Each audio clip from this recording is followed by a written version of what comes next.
Bạn đang nghe tiểu thuyết Quả lệnh, tác giả Bạch Kỳ Dân. Hãy bấm đăng ký kênh để nhận được thông báo khi có chương mới nhất.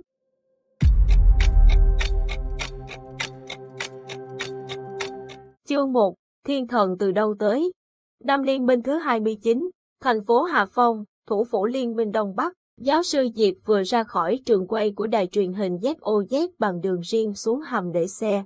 Anh đeo kính đen to bản gần như che kín nửa khuôn mặt, lái chiếc AH từ từ đi lên phía cửa sau.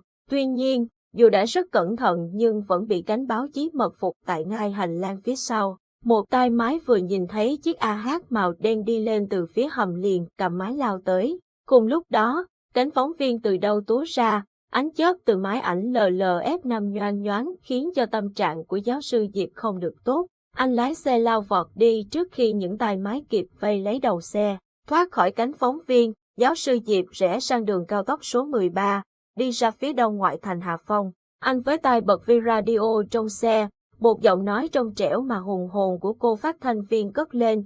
Giáo sư Diệp Minh của Học viện Di truyền vừa công bố một nghiên cứu đáng chú ý về hệ gen X gây tranh cãi. Những bằng chứng cho thấy nghiên cứu này dựa trên sự thật tại ngôi làng Phục Long, nơi có nhiều người được coi là đầu thai kiếp trước. Tuy nhiên, rất nhiều ý kiến cho rằng đó chỉ là những trò lừa bịp. Giáo sư Diệp chưa đưa ra bình luận gì về những ý kiến phản bác này. Giáo sư Diệp nghe đến đây, khuôn mặt không rõ biểu cảm, liền bật sang một kênh khác. Giáo sư Diệp Minh vừa có cuộc trò chuyện với đài ZOZ về nghiên cứu di truyền học đặc biệt dựa trên hệ gen X. Theo nghiên cứu, con người có thể có một hệ gen di truyền từ kiếp này sang kiếp khác, gọi là gen X. Thiết bị kiểm tra gen X mà giáo sư nghiên cứu mang tên Tiểu Thần được cho rằng đã kiểm chứng một số nhân chứng tại làng Phục Long.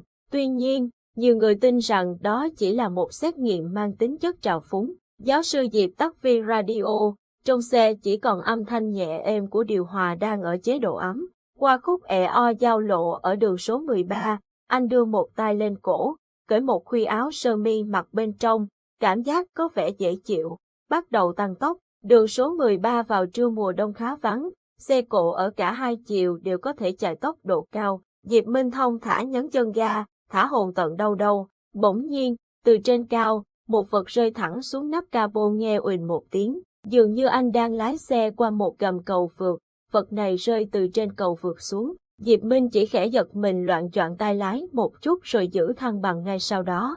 Nhìn qua kính xe trước mặt, vật vừa rơi xuống vẫn đang bám dính trên nắp capo. Nó lắc qua lắc lại theo nhịp rung của chiếc xe nhưng vẫn thủy chung bám lấy không rời. Diệp Minh bấy giờ mới kinh ngạc nhận ra vật vừa rơi xuống đích thị là một người.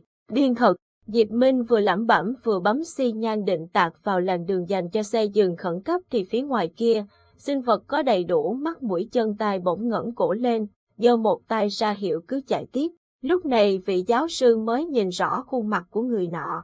Tay lái của anh bỗng rung lên, không làm chủ được, liền đánh thành một đường dích dắc khiến cho tiếng còi xe ở phía sau rú lên loạn xạ. Khuôn mặt ấy, đôi mắt ấy, ánh nhìn ấy và cả sự bình thản như nước trong nguy nan kia, đích thị là chỉ của một người mà anh đã đợi suốt mấy trăm năm, Tiểu Thần.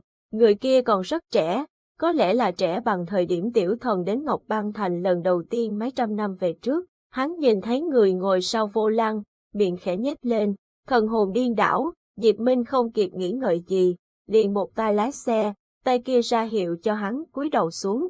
Sau đó anh vươn tay đấm mạnh vào tấm kính, kính vỡ tan, vụn kính rơi lả tả. Chiếc AH vẫn lao nhanh trên một đường thẳng tắp. Diệp Minh khẽ rướn người lên, thò tay qua lỗ kính rộng hoác, túm lấy cổ áo sau gáy người kia, dùng sức lôi mạnh một cái. Hắn lập tức lộn nhào vào trong xe theo tư thế đầu cắm vào ghế phụ, mông chỏng ra ngoài. Sau vài giây bơi hai cái cẳng chân dài lê thê trên nắp capo, hắn cũng chui được vào trong, có nhọc lộn mình ngồi yên trên ghế. Cảm ơn, hắn nói, nhìn sang phía Diệp Minh. Dù đang mãi nhìn phía trước nhưng ánh mắt của hắn khiến cho vị giáo sư cảm thấy như bị thiêu đốt nửa khuôn mặt, bỗng chốc nóng rang. Phía sau, tiếng còi xe rú rít, từ hai bên, hai chiếc E-tron 6.0 màu đen vọt lên khỏi những chiếc xe đang đi trên đường, áp sát hai bên xe của Diệp Minh. Thanh niên vừa phủi mấy vụn kính vỡ trên áo, vừa nói, nhanh lên một chút, không là chúng ta sẽ thành bia tập bắn đấy. Hắn vừa nói xong, một vài viên đạn đã găm vào hông xe nghe mấy tiếng con. Diệp Minh đạp chân ga, chiếc xe bắn vọt lên, lách qua mấy chiếc xe khác đang lưu thông trên đường với tốc độ cao. Anh bực bội nói, mẹ kiếp, cậu gây ra chuyện gì thế này, chơi vui một chút, không có gì. Hắn nói, tay khẽ đưa lên quệt một vệt máu chảy từ trên trán, liếc qua một cái, Diệp Minh giật mình đánh thót, chết tiệt, cậu trúng đạn à, không, chỉ là mảnh kính vỡ. Hắn trả lời mà không để ý thấy giáo sư Diệp khẽ thở ra một hơi, tim thả lỏng một nhịp, anh nhấn nút bảo hiểm, một sợi dây năng lượng gài ngang người của hắn cố định vào ghế. Hắn ngoan ngoãn ngồi yên trong vòng dây bảo hiểm trước khi chiếc xe vọt lên một lần nữa, bỏ lại hai chiếc E-tron 6.0 phía sau với những họng súng đen ngòm đang ráo riết chĩa về mục tiêu, nhưng cũng chỉ chạy được một lúc, hai chiếc xe kia đã lại rú rít ở ngay phía sau, đạn vãi như mưa. Thanh niên dường như có chút lo lắng, nhưng khuôn mặt vẫn vô cùng bình tĩnh, lại khe khẽ liếc nhìn tấm thẻ của Diệp Minh vứt ở hộc xe, nhếch miệng nói, giáo sư Diệp Minh của Học viện Di truyền, không ngờ bản lĩnh của anh cũng lớn thật, cậu bớt lải nhải đi thì hơn. Diệp Minh ngắt lời, càng ra khỏi ngoại ô, đường càng thưa vắng, tầm đạn bắn từ hai chiếc xe phía sau càng chính xác hơn. Kết quả là mới trao đổi được mấy câu, Diệp Minh suýt ăn đạn vào đầu, viên đạn sượt qua bắn nát luôn cả tấm kính phía bên ghế lái. Vừa cúi thấp tránh đạn, một tay anh ấn đầu thanh niên xuống, tránh cho hắn một đường đạn chí mạng. Cậu cứ cúi xuống đi, dù có chuyện gì xảy ra cũng không được ngẩng đầu lên. Diệp Minh sốt ruột nói, tuân lệnh. Hắn ngoan ngoãn nghe lời, đầu cúi thấp xuống, miệng còn ngân nga hát một bài hát ngớ ngẩn nào đó. Hắn không nhìn thấy gì nhưng vẫn cảm nhận được chiếc xe nghiêng hẳn đi khi bị cua vòng tròn 360 độ. Liền với đó là tiếng bánh xe rin rít trên đường rồi bất chợt như bốc đầu lên, lao về phía trước. Mẹ nó, anh định đấu đầu với chúng à? Hắn thốt lên, trong lòng thầm kinh ngạc. Cùng lúc đó, tiếng nổ lớn vang lên từ phía sau khiến cậu mở bừng mắt, ngẩng đầu lên ngoái nhìn lại. Chiếc AH của giáo sư đang lao ngược chiều về hướng nội thành, còn hai chiếc E-tron 6.0 đuổi theo thì vẫn sượt qua lao về phía trước, vừa kịp là một cú tự sát kinh điển, lao thẳng đầu vào nhau. Sau tiếng nổ, khói bốc lên ngùn ngụt trên giao lộ. Hắn kinh ngạc nhìn cảnh tượng này rồi lại nhìn sang người bên cạnh. Vị giáo sư mặt không đổi sắc, tập trung tránh những chiếc xe đi ngược chiều rồi mau chóng lao qua một dải phân cách bị hỏng, vào một con đường mòn khúc khuỷu. Trâu bò thật, hắn vỗ đùi thốt lên một câu cảm thán. Biết đâu, vị giáo sư đáng kính kia lại vô cùng tức giận. Chiếc kính đen bị anh tháo ra vứt vừa ra ghế sau, để lộ khuôn mặt trắng trẻo, nhưng chỉ có đôi mắt là tràn ra lệ khí. Câm miệng, cậu có biết là cậu vừa đẩy mình vào tình huống gì không? Giáo sư gầm lên, thanh niên mở tròn mắt ngạc nhiên, tưởng mình nghe nhầm. Lẽ ra anh ta phải nói cậu có biết là cậu vừa đẩy tôi vào tình huống gì không? Mới đúng, chẳng lẽ vị giáo sư này có vấn đề, không lo cho bản thân mà lại lo cho một kẻ từ trên trời rơi xuống? Nhìn cái gì nữa, nói đi, cậu là ai? Tôi là Tống Huy. Mẹ kiếp, tên cậu. Diệp Minh định nói, tôi biết tên cậu là Tiểu Thần, nhưng lại ngậm miệng ngay. Tôi không hỏi tên cậu, tôi hỏi cậu là ai?